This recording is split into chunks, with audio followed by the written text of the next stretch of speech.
এতিয়া নিশা 2 বাজিছে। তুমি হয়তো এতিয়া গভীৰ টোপনি।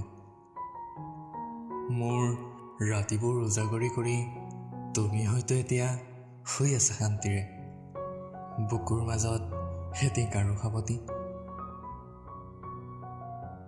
প্ৰেম বৰ ডাঙৰ শব্দ ন এয়া। ক'ব খোজা কথাবোৰো যে ক'ব নোৱাৰা হৈ যাওঁ তোমাৰ সন্মুখত।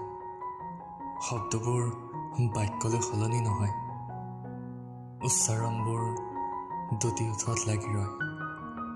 ঘামে তিয়াই পেলাই কামিজ, উশাহবোৰো ক্ৰমান্বয়ে ছুটি হয়। বৰ চঞ্চল এক শিহৰণ, বুজাব খুজিও বুজাব নোৱাৰা এটা মিঠা অনুভৱ।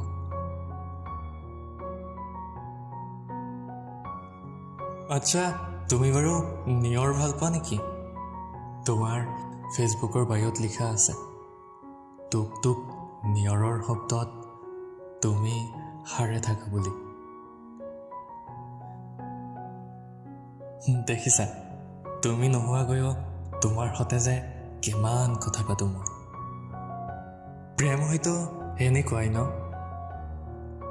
তোমাৰ অনুপস্থিতিটো, তোমাৰ উপস্থিতিৰ অনুভৱবোৰেই যে আজিকালি জীয়াই ৰাখে মোক পল প্ৰতিপল।